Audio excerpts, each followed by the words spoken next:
Alright, hell yeah. So we got a $10 wetsuit. I got this at a thrift store, and we got a little bit of snow on the ground. This is a spring-fed lake. It's not ice water.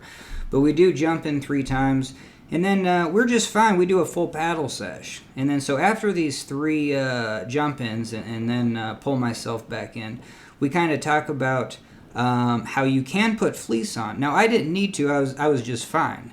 But you can do a little bit shoulder season, winter season boating just with a full wetsuit, and even a cheap one at that. And so what I would do is, you know what I mean, just have fleece at the ready that you can put on underneath this. And that's what we talk about. Hell yeah. Alright, hell yeah. So I have a $10 wetsuit that I always have in my van. So we're going to do some flipping and, you know, just get up to chest level. We got some snow on the ground. You know, this ain't ice water, but it's fairly close. So now the take-home point is what I would recommend, especially on kind of on a sunny day, is that we're gonna go in, and then if we get cold, what we're gonna do is throw on some fleece underneath the wetsuit. So we're gonna take the wetsuit off, put dry fleece underneath that wetsuit.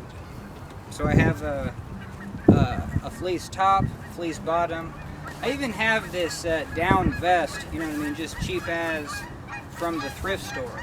And then, you know what I mean, if you are gonna wear a wetsuit in wintertime conditions or kind of that early spring, it's always good to have a winter hat, even if you have to ditch your helmet, you know what I mean, because you took a swim and it's all cold. You know, throw on winter gear, even dry gloves. Dry winter gloves. I don't have those today, which I probably should. But always good to have, you know, in your wheelhouse some NRS gloves. Now, if these get holes in them, you always want to have a brand new pair. That's what I have. But I definitely use these, you know what I mean, especially with holes in them until they get, you know, because climbing back in, you'll get holes in them. All right, hell yeah. So we got a skull cap. So I'll wear this. Well, I don't have a helmet on today, so we'll see if I wear this. But I think shoes are the most important. Getting oversized shoes. Now, I got size 14 for when I wear, this is what I wear kind of wintertime. I got wool socks, that kind of keeps the funk down, you know what I mean? Then you don't have like neoprene rubber just right on your skin. But hell yeah, these are the NRS Expedition socks. You should bug them to make these again, because they're performance oriented, they fit really well.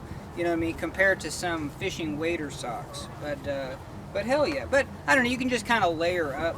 And then definitely having bigger shoes. I think having warm feet, warm hands, warm head, and obviously we're going to get hella cold, but then throwing on some dry gear. And we'll see if we even need to, you know what I mean? It's always good to experiment with like, hey, what's my threshold out here? Because maybe I can still paddle around to stay warm.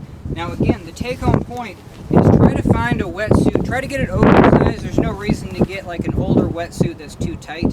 So I get an extra large, even though like I could fit in probably like a medium if I was going to get a performance surfing wetsuit. But yeah, just to something, especially if it's 2 sizes too big, you can always just jam fleece in.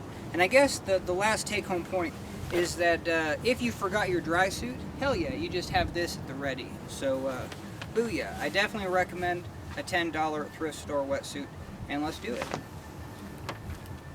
Alright, hell yeah. So we got back from paddling, and I just want to quickly show you this. So we're just going to throw everything in the washing machine. So this is all the wet gear that we had today. So we had the $10 wetsuit, and then heck yeah. So I do wear some Capeline underneath.